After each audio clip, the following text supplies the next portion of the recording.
وشهر رمضان الذي أنزلت فيه القرآن. ماہ مبارک رمضان کے 22ویں دن کی دعا. اعوذ باللہ من الشیطان الرجیم. بسم اللہ الرحمن الرحیم. اللهم افتح لي فيه أبواب فضلك وأنزل علي فيه بركاتك ووفقني فيه لموجبات مرضاتك وأسكنني فيه بحبوحات جناتك يا مجيب دعوة المضطرين.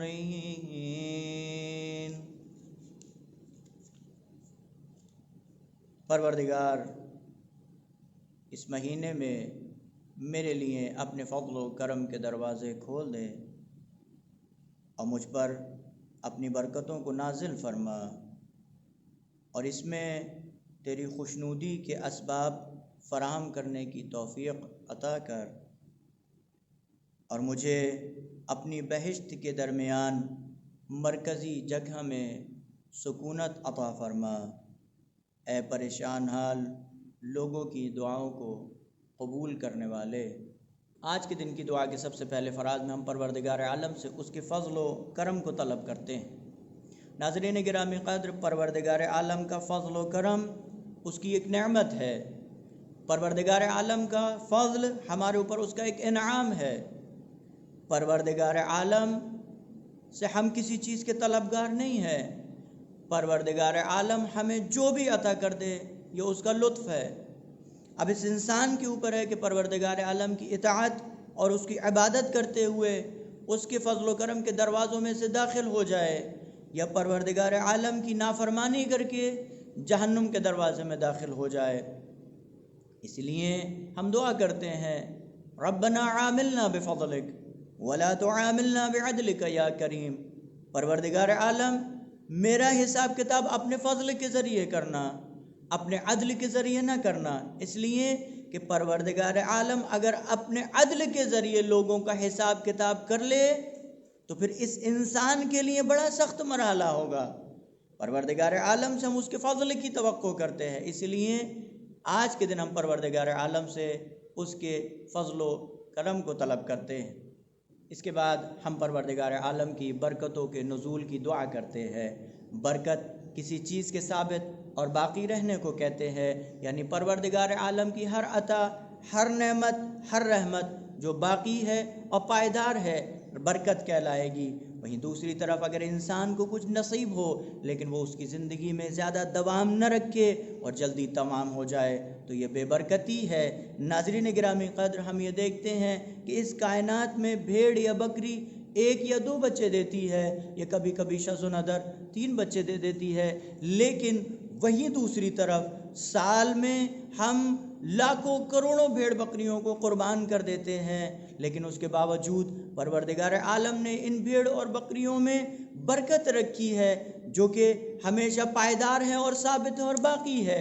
وہیں دوسری طرف ہم دیکھتے ہیں کہ کتا اور بلی ایک وقت میں 5-7 بچے دیا کرتے ہیں، لیکن بھیڑ اور بکریوں کے مقابلے میں اس کائنات میں کتے اور بکری کی تعداد نہیں ہے، لیکن بھیڑ اور بکریوں کی تعداد کثرت کے ساتھ میں نصیب ہوگی کہ جس میں پروردگار عالم نے اپنی برکت کو رکھا ہے. اس لیے ہم پروردگار عالم سے اس کی برکتوں کے نزول کو طلب کرتے ہیں. ہمیں قدر بس ہر وہ مال، ہر وہ چیز جس میں خمس و زکوٰۃ دیا ہو، پروردگار عالم اسے پاک کر دیتا ہے اور پروردگار عالم اسے ہمارے لیے مائے برکت قرار دے دیتا ہے. لیکن اگر کسی مال میں خمس و زکوٰۃ نہ دیا ہو تو یہ مال ضائع ہو جانے والا ہے، برباد ہو جانے والا ہے. اس کے بعد ہم پڑھتے ہیں، پروردگارہ اپنی رضا و خوشنودی کو میرے شامل حال فرما. ناظرین گرامی قدر، جناب موسیٰ بارگاہ پروردگار عالم میں سوال کرتے ہیں، یا رب دلنی علی امر فیہ رضاک. پروردگارہ میری اس کام کی طرف، اس چیز کی طرف رہنمائی فرما کہ جس میں تیری رضایت شامل حال ہو. فَأَوْحَى اللَّهُ تَعَالَى إِلَيْهِ، پس پروردگار عالم نے جناب موسیٰ کے اوپر وحی کی، اِنَّا رِضَائِي فِي كَرْحِكَ وَأَنْتَ مَا تَصْبِرُ عَلَى مَا تُكْرِهُ، میری رضایت اس چیز میں شامل ہے جسے تم ناپسند کرتے ہو، جسے تم پسند نہیں کرتے ہو، جسے تم ناگوار سمجھتے ہو۔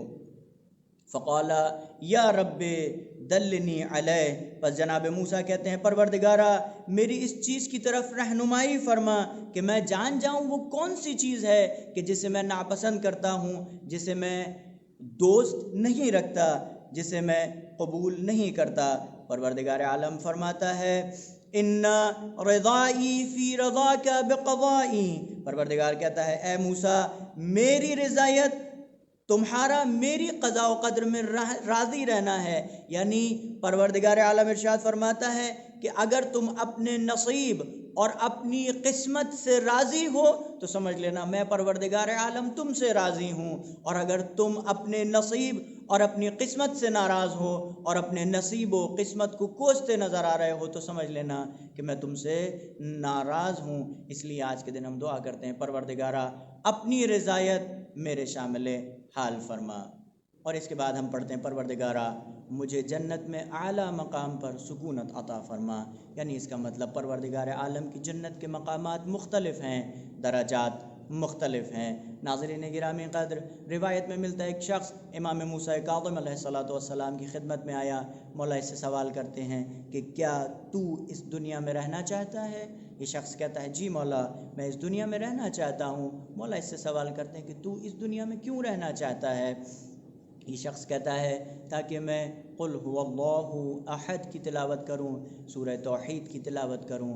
راوی کہتا ہے کہ مولا نے جب اس سوال کے جواب کو سنا، اس جواب کو سننے کے بعد اپنے سر کو جھکا لیا اور تھوڑی دیر بعد اپنے سر کو اٹھایا، اور اٹھانے کے بعد مولا فرماتے ہیں کہ اگر کوئی شخص ہمارا شیعہ، ہمارا چاہنے والا اس دنیا سے رخصت ہو جائے، مر جائے، انتقال ہو جائے، اور وہ قرآن کی تلاوت کرنا نہ جانتا ہو اور وہ قرآن کو نہ سمجھ سکتا ہو تو اسے قبر میں قرآن سکھایا جائے گا، اسے قبر میں قرآن کی تلاوت کرنا سکھائی جائے گی، اسے قبر میں قرآن پڑھایا جائے گا، اور اس سے کہا جائے گا کہ قرآن کی تلاوت کرتا جا اور اپنے درجات بلند کرتا جا۔ مولا فرماتے ہیں کہ جتنی قرآن کی آیتیں ہیں اتنے جنت کے درجات ہیں۔ یہ اس سے کہا جائے گا کہ قرآن کی تلاوت کرتے جاؤ اور اپنے درجات بلند کرتے جاؤ۔ یہ شخص قرآن کی تلاوت کرتا جائے گا، پروردگار عالم اس کے درجوں کو بلند کرتا چلا جائے گا۔ اسی لیے ہم پروردگار عالم سے دعا کرتے ہیں کہ پروردگارا مجھے جنت میں بہترین مقام پر سکونت عطا فرما۔ اے پریشان حال لوگوں کی دعاؤں کو قبول کرنے والے ہماری دعاؤں کو قبول فرما۔ وآخر دعوانا ان الحمد للہ رب العالمین۔ الرحمن الرحیم اللہم کل ولیک الحجۃ ابن الحسن صلواتک علیہ وعلی آبائہ فی ہذہ الساعة وفی کل ساعة ولیاً وحافظا وقائدا وناصرا ودلیلا وعینا حتی تسکنہ ارضک طوعا وتمتعہ فیہا طویلا۔ محمد وآل محمد صلوات۔